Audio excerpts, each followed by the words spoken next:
La novia de mi hijo confesó su pasado llorando de terror, pero la fría reacción de mi estricto esposo en la cena nos dejó paralizados. Tengo 55 años. Tengo 3 hijos, de 32, 28 y 26. Todos son jóvenes muy exitosos y viven por su cuenta. El mayor y el menor siempre fueron muy sociables. En la escuela y la universidad llevaban una vida de mucha fiesta. El de en medio, en cambio, desde muy joven se enfocó en sus estudios y en su futuro. Fue el primero de mis hijos en tener su casa propia y mudarse. En fin, mi hijo de en medio tuvo una muy mala exnovia. Me gustaría usar una palabra más fuerte, pero leí las reglas de aquí. Empezaron a salir a los 17 años, y ella le fue infiel varias veces. Mi hijo no la dejaba porque la amaba, pero al final se dio cuenta de que ella era una mala persona y terminaron. Solo le tomó 8 años. En fin, mi hijo mayor se casó a los 29, el menor está comprometido. A menudo le hacen bromas al de en medio porque está soltero, pero yo siempre digo que esa ex afectó mucho su percepción del amor y su confianza en sí mismo. Ellos no entienden por lo que él pasó. Mi esposo está de acuerdo conmigo. Hace 6 meses él empezó a salir con una nueva chica, a la que recién conocimos ayer. Yo estaba muy feliz de que hubiera encontrado a alguien. Según él, es muy educada e inteligente. Tienen caracteres e intereses similares. Considerando que mi hijo de en medio es un poco nerd, esto me alegró mucho. Quería conocerla, pero mi hijo dijo que ella era muy tímida y necesitaba tiempo. Después de 6 meses, ella le dijo que estaba lista para conocernos. El viernes por la tarde, mi esposo decidió hacer una carne asada. Todos los hijos vinieron de visita. Y en eso llega mi hijo de en medio con su nueva novia. Entra a la casa una chica hermosa, tomándolo de la mano y escondiéndose un poco detrás de él. Él tenía razón, ella es muy tímida. Todos nos presentamos, llamémosla Sofía. Ella era callada, pero saludó a todos. Honestamente, esa noche con quien más convivió fue con nuestro perro. La verdad es que entiendo perfectamente por qué se escondía detrás de él. Nuestra dinámica familiar puede llegar a ser bastante abrumadora para alguien que apenas nos conoce. Mis otros 2 hijos son sumamente ruidosos, siempre están bromeando pesado, hablando fuerte, y mi esposo definitivamente no se queda atrás con las burlas y el sarcasmo. Es nuestra forma de demostrarnos cariño, pero desde afuera puede parecer un circo. Noté de inmediato como Santiago, mi hijo de en medio, no se despegaba de Sofía ni un solo centímetro. Actuaba literalmente como su guardaespaldas personal, asegurándose de que sus hermanos no le hicieran algún comentario fuera de lugar o la bombardearan con demasiadas preguntas incómodas. En un momento, el mayor intentó hacer una de sus clásicas bromas pesadas sobre cuánto tiempo había tardado Santiago en dignarse a llevar a una mujer a la casa, pero él le lanzó una mirada tan seria y fulminante que su hermano simplemente levantó las manos en son de paz y le dio un trago a su cerveza. Nunca en la vida lo había visto defender su espacio y a su pareja con esa convicción. Siempre solía ser el que agachaba la cabeza para evitar conflictos. Mientras los hombres estaban en el patio batallando con el carbón y las parrillas, yo me quedé un rato sola observando a Sofía desde la ventana de la cocina. Estaba sentada en el pasto, alejada del bullicio, acariciando a nuestro perro con una delicadeza y una paciencia increíbles. Parecía estar en su propio mundo, muy tranquila, pero sus ojos no dejaban de seguir a mi hijo por todo el patio. Me di cuenta de que él, que por tantos años había caminado con los hombros encorvados como si cargara con todo el peso de sus inseguridades y traiciones pasadas, ahora se veía completamente diferente. Caminaba erguido, seguro de sí mismo, hablaba fuerte y, sobre todo, sonreía con los ojos de una forma que yo no le veía desde que era un adolescente. Ver a tu hijo sanar de esa manera, después de haber visto cómo lo pisotearon emocionalmente durante 8 años, es algo que como madre te llena el pecho de un alivio que ni siquiera puedo empezar a describir con palabras. Era evidente que esta chica le estaba haciendo un inmenso bien. Mis hijos salen a ayudar a su padre a cocinar. Mi nuera sale con mi nieto y mi futura nuera es su mejor amiga, así que se van juntas. Le pregunto a Sofía si no quiere ayudarme con las guarniciones y a picar algo. Ella acepta. Simplemente le pregunto cómo se conocieron ella y mi hijo. Plática normal. En algún momento mi hijo de en medio entra. Se le acerca por detrás y le da una nalgada. Ella lo mira con expresión de ¿hablas en serio?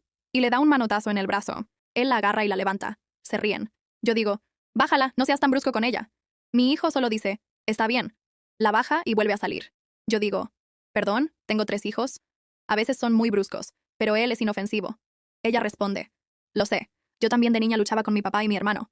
Yo le digo, ¿tu mamá dejaba que su hija luchara con su hermano mayor y su padre? Ella responde, bueno, antes yo era niño, así que supongo que se veía diferente. Y suelta una risita. Me quedé helada. ¿Qué? Su rostro palideció y de inmediato se le salieron las lágrimas. Dijo, él no les dijo. Yo respondí que no. Ella dijo, creo que mejor me voy, con permiso.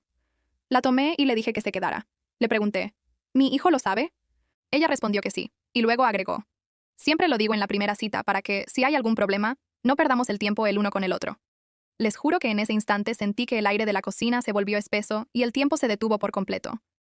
De fondo, a través de la ventana abierta, solo escuchaba las risas estruendosas de mi esposo y mis otros hijos, un contraste brutal con el terror absoluto que estaba presenciando en los ojos llorosos de esta pobre chica. Mi mente de 55 años empezó a viajar a 1000 por hora.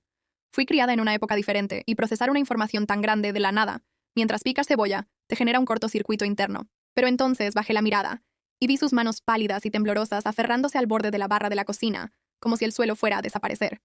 Era solo una muchacha joven, completamente aterrorizada de perder al hombre que amaba por culpa del rechazo de su suegra. Inevitablemente pensé en la exnovia de mi hijo, una mujer de nacimiento que tenía el corazón podrido, que mintió, engañó y lo destruyó por dentro.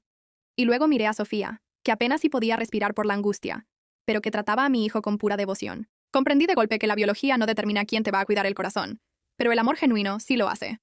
Honestamente, me sorprendió mucho, pero mi hijo nunca había estado tan feliz, así que no le di mayor importancia. Simplemente no podía creerlo. Es decir, no se le nota para nada. Es bellísima. Ella me preguntó si ahora pensaba diferente de ella. Le dije que ella hace feliz a mi hijo, y mientras lo trate bien, a mí no me importa nada más. Ella simplemente me dio las gracias. Hoy llamé a mi hijo porque su padre quiere conocer mejor a su novia y quiere salir a cenar con ellos. Solo nosotros y ellos. Él dijo que sin problema. Mencioné nuestra plática y él dijo que lo sabe. Dijo que a ella le da mucha pena eso y que por lo general no habla del tema. Trata de no llamar la atención. Me dijo que como yo ya lo sé, tenemos que decirle a su padre, y me pidió que lo preparara. ¿Tienen alguna idea de cómo hacerlo? ¿O debería decirle a mi hijo de antemano que ellos mismos tendrán que decírselo a su padre? Agradecería mucho cualquier ayuda. Gracias. Esa misma tarde, después de hablar con mi hijo, me quedé sentada en el borde de mi cama frotándome las sienes hasta que me dolió la cabeza. Decírselo a mi esposo era el verdadero reto, y sentía un nudo en la boca del estómago que no me dejaba ni respirar bien. Él es un hombre maravilloso, trabajador y un padre protector que literal daría la vida por cualquiera de nosotros. Pero también es un hombre muy de su época, a veces demasiado terco, pragmático, y con ideas bastante rígidas sobre cómo deberían ser las cosas. Empecé a crear los peores escenarios catastróficos imaginables en mi cabeza. ¿Y si se sentía traicionado porque se lo habíamos ocultado, aunque fuera por poco tiempo? ¿Y si se negaba rotundamente a ir a la cena? O peor aún, ¿qué pasaba si íbamos al restaurante, se ponía a beber y hacía algún comentario sarcástico o hiriente que terminara humillando a Sofía y alejando a nuestro hijo de nosotros para siempre? El pánico a que nuestra familia unida se fracturara irreparablemente por mi culpa me tuvo caminando en círculos por toda la casa. Actualización. Hola a todos. Antes que nada quiero darles las gracias por sus amables palabras. Lo crean o no, todo salió muy bien. Seguí el consejo y le conté a mi esposo antes de lo planeado. Le dije, al mediodía, y vamos a pasar por mi hijo, llamémoslo Santiago, y Sofía a las 6. La plática en general fue bastante corta. Solo le dije que tenía que contarle algo y que debía prometer no enojarse. Él solo dijo, dime. Al día siguiente, cuando por fin junté el valor para soltarle la noticia, lo hice de la forma más directa posible, sin adornos ni preámbulos, porque sé perfectamente que a él le desesperan los rodeos.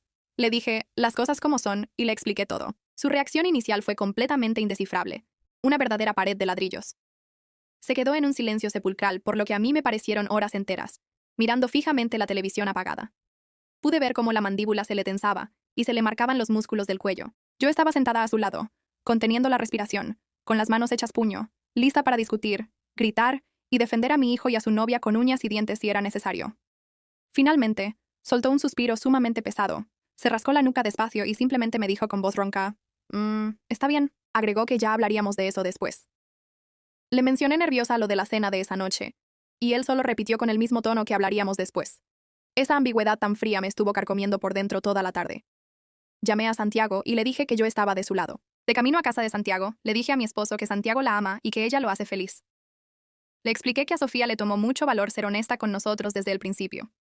Mi esposo volvió a decir que hablaríamos después, y agregó que prometía portarse de lo mejor. Pasamos por Santiago y Sofía. El restaurante era bueno, así que mi esposo y Santiago llevaban camisas polo y pantalones de vestir. Sofía y yo llevábamos vestidos. Cuando los vi, se veían tan lindos juntos. Incluso vestían con un estilo similar. La cena en el restaurante fue una de las experiencias más estresantes de mi vida, una verdadera obra maestra de tensión disimulada. Al menos para Sofía y para mí, porque por dentro yo estaba sudando frío. Mi esposo, cumpliendo su promesa, actuaba de manera completamente cordial y educada, pero yo que tengo toda una vida de conocerlo, podía notar cómo evaluaba quirúrgicamente cada respuesta, cada movimiento y cada gesto de la chica. Sofía, pobrecita, apenas y tocó su comida de los puros nervios que cargaba. Tenía las manos fuertemente entrelazadas sobre su regazo debajo de la mesa casi todo el tiempo, y de reojo pude ver cómo Santiago mantenía su mano firmemente apoyada sobre la rodilla de ella, dándole un soporte silencioso pero constante. Cada vez que mi esposo se dirigía a Sofía para preguntarle algo sobre su trabajo o sus planes a futuro, con ese tono de voz profundo que tiene, ella pasaba saliva visiblemente antes de responder con voz suave pero muy educada. Estaba siendo valientísima, aguantando la mirada y el escrutinio del hombre que ahora sabía el mayor secreto de su vida. Después de la cena, hay que reconocérselo, Sofía intentó sacar el tema con mi esposo ella misma. Él solo dijo, espera con eso, vamos a comer un helado primero. A mi esposo le encanta el helado. Siempre encuentra una excusa para comprarlo. Fuimos. Él estuvo bromeando y haciendo tonterías todo el camino, como siempre. Llegamos. Preguntó qué iba a pedir cada quien. El favorito de mi esposo es el de chocolate, el mío el de galleta. Santiago pidió de fresa y Sofía de nuez. Prometo que esto es importante. Nos dieron los helados, y un par de minutos después mi esposo dice: es raro cómo ahora hay tantos tipos diferentes de helado. Cuando yo era niño, solo había 2 o 3, y ahora parece que hay cientos. Yo no entendía a dónde quería llegar. Y entonces él dice: mientras tu helado favorito te sepa rico y te haga feliz, no me pesa gastar un par de dólares por verte sonreír. Y les guiñó un ojo a Santiago y a Sofía. Y eso fue todo. Esa fue toda la plática. Los llevamos a su casa. Abrazó a Santiago y a Sofía, y le dijo a Sofía que esperaba que viniera más seguido a nuestras cenas de fin de semana, porque las hacemos seguido. Sofía dijo que lo haría. Todo el camino a casa fui tomando a mi esposo de la mano. Confieso que se lo agradecí generosamente. Gracias a todos por su apoyo y sus lindas palabras. Parece que todo estará bien. Historia 2. Veo a mi madre biológica, pero ella no sabe que soy su hijo. Tengo 24 años y después de nacer me dieron en adopción. Mis padres adoptivos me hablaron de mi madre biológica mientras crecía. Todavía tengo una carta que ella me escribió y les pidió que me entregaran si lo consideraban adecuado. En la carta se disculpaba por no haber podido ser mi mamá, pero esperaba que yo fuera feliz. Ella estaba dispuesta a mantener el contacto, pero cuando yo tenía 11 años, nos mudamos por el trabajo de mi papá, y después encontrarla se volvió casi imposible. Pero, afortunadamente, lo logré. Ella trabaja en un pequeño restaurante, y yo voy ahí todo el tiempo. Pero ella no sabe quién soy. A veces platicamos, y parece ser una muy buena persona. A veces cuando dice cosas como, «¿Te sirvo más, corazón?», o usa palabras así de cariñosas, me dan ganas de contarle todo. No sé por qué esto me pone tan nervioso. A veces platicamos, y ella parece muy sincera. Si no está muy ocupada, platica con gusto sobre diferentes temas. Literalmente manejo por 2 horas para comer en este lugar y verla, y se siente como si ella ya me conociera, porque he ido ahí 1 o 2 veces por semana en los últimos 3 meses, y siempre me saluda con una gran sonrisa. Pero caray, si ella tan solo supiera. Primera actualización. Bueno, lo hice. Le conté todo. Y sí, fue muy difícil. Hasta el corazón me latía a 1000 por hora. Estaba tratando de pensar cómo decírselo exactamente. Muchos en los comentarios de la publicación anterior me aconsejaron escribirle una carta, como ella me la escribió a mí una vez. Al principio planeaba hacerlo así, pero para mí era importante decírselo en persona. Y también quiero darles las gracias rápidamente a todos por su amor y apoyo, especialmente a los padres biológicos que compartieron conmigo sus historias. Eso fue lo que me ayudó a armarme de valor y hablar con ella. Significó mucho para mí. Gracias. Todo pasó antier. Esperé a que terminara su turno. El restaurante ya estaba cerrando. Yo estaba esperando en el estacionamiento. Cuando me vio, nos saludamos, pero luego le dije que tenía que contarle algo. Primero me disculpé por habérselo ocultado tanto tiempo. Ella no reaccionó hasta que saqué su carta, y entonces rompió en llanto. Literalmente gritaba y lloraba al mismo tiempo. Y ni siquiera tuve que terminar mi discurso de «soy tu hijo». Ella simplemente vio la carta y entendió todo. Fue una locura. Al segundo siguiente ya me estaba abrazando, pero luego se separó y me preguntó si podía abrazarme. Claro que sí. Y simplemente nos quedamos en el estacionamiento, abrazándonos y llorando. Esto la impactó muchísimo. Hasta se le doblaron las piernas por un segundo, así que tuve que sostenerla mientras ella me seguía abrazando. Lo que más me conmovió fue cuando dijo, «Mira qué grande te has puesto». Y de verla llorar a ella, yo también me puse a llorar. Luego insistió en volver a abrir el restaurante. Intenté convencerla de que no, pero no aceptó un no por respuesta. Tomamos café, comimos una rebanada de pastel cada uno y platicamos. Hablamos de muchísimas cosas. Me dijo que desde mi segunda visita al restaurante tuvo un presentimiento, pero le costaba creer que realmente fuera yo, así que reprimió esa sensación. Me contó que durante años después de mi adopción veía a niños de mi edad y pensaba que era yo. Luego se ponía a llorar en público. Esto afectó mucho su salud mental y la sumió en depresión. Por eso no quería volver a pasar por eso, esperando en vano. Dijo que me parezco mucho a mi padre biológico cuando era joven. También hablamos de él. Ellos mantuvieron el contacto por si yo alguna vez encontraba a uno de los dos, para que fuera más fácil contactar al otro. Yo casi no tenía esperanzas de encontrar a mi padre biológico, ya que casi no hablaban de él. Así que me alegra que hayan planeado todo esto.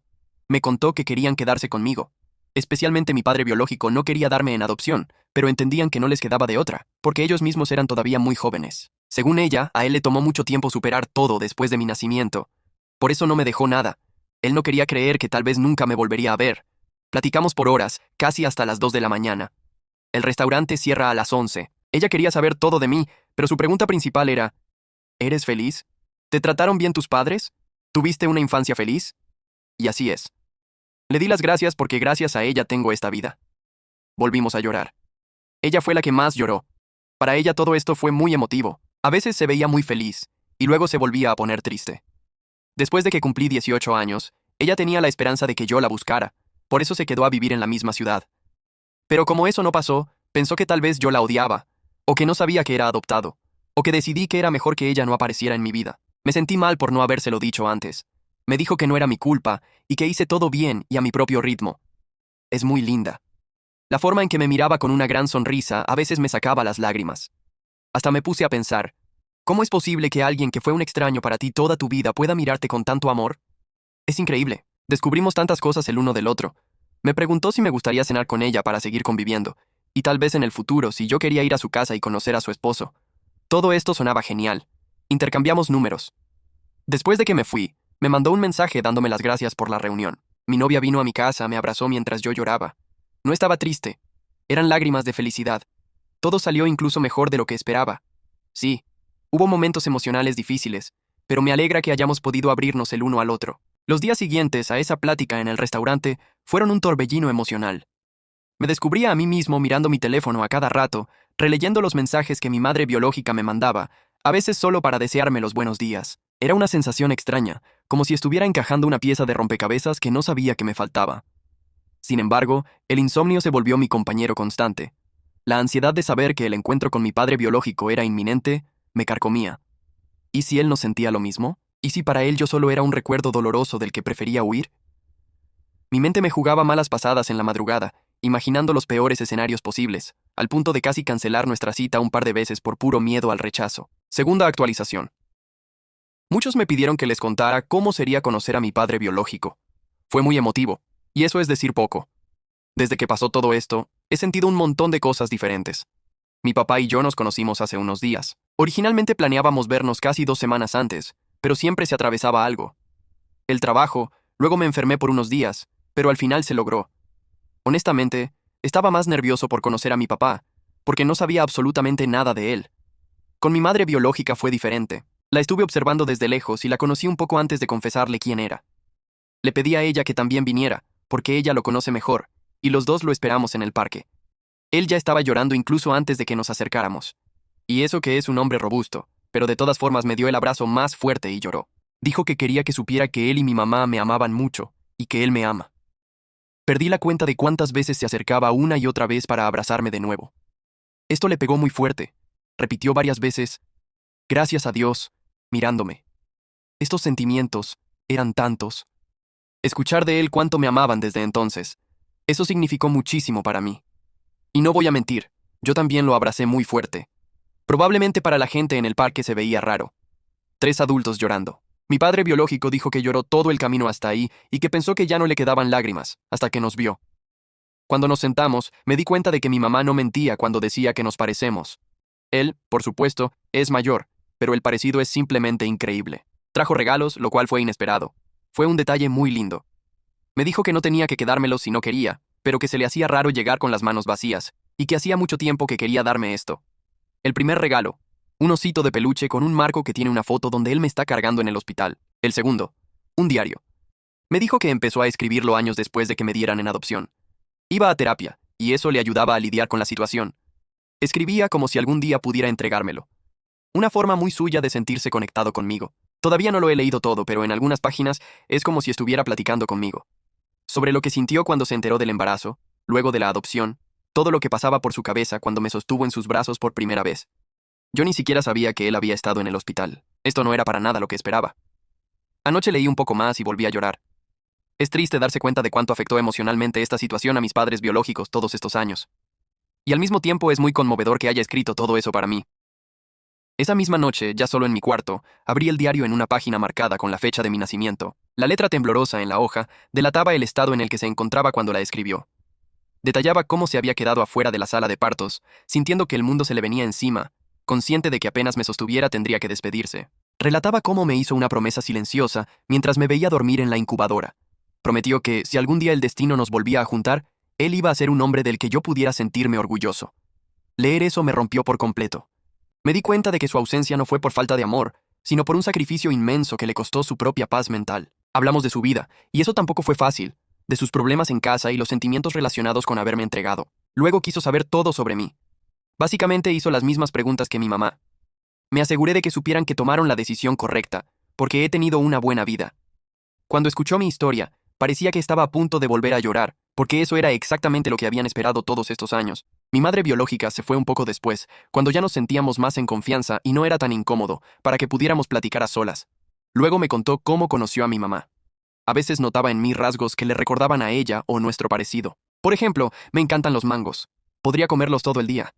Fui yo quien los compró cuando compramos comida en el parque. Dijo que a mi mamá le encantaban los mangos desde antes del embarazo, y durante el embarazo se le antojaban todavía más. Es genial enterarse de estas cosas, aunque sean detalles pequeños. Tenemos muchísimas cosas en común. A los dos nos gusta ir a acampar. El billar, él estuvo en el equipo de natación en la universidad, y yo estuve en el equipo de natación de la preparatoria. A los dos nos gusta el rock, especialmente el de los años 90. Mi padre biológico fue muy abierto. Se notaba que de verdad se había preparado para esta reunión. Tenía la esperanza de que pasara, y rezaba todos los días para volver a verme, porque tenía muchísimas cosas que decirme. En general fue una primera reunión muy buena. Me alegra cómo salió todo. Él no tiene problema en conocer a mis padres. Después de contarles todo, ellos también tienen muchas ganas de volver a reunirse con mis padres biológicos, si yo me siento cómodo, y si ellos también están de acuerdo. Ya veremos cuándo pasa. No sé cómo me voy a sentir.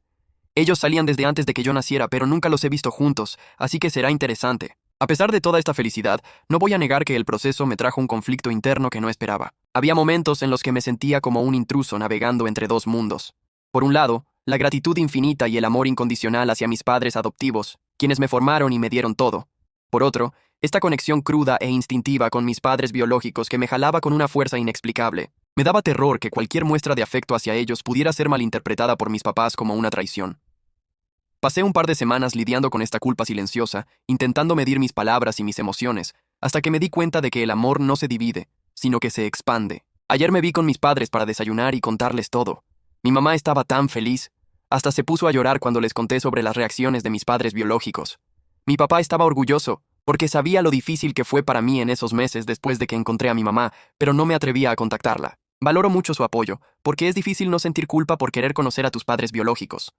Ellos me dieron una vida excelente, y por un tiempo me pareció que, tal vez para ellos se veía como si eso no hubiera sido suficiente, y que yo preferiría estar con mis padres biológicos. Pero me han dicho muchas veces que quieren que haga esto por mí mismo, y saben cuánto los amo.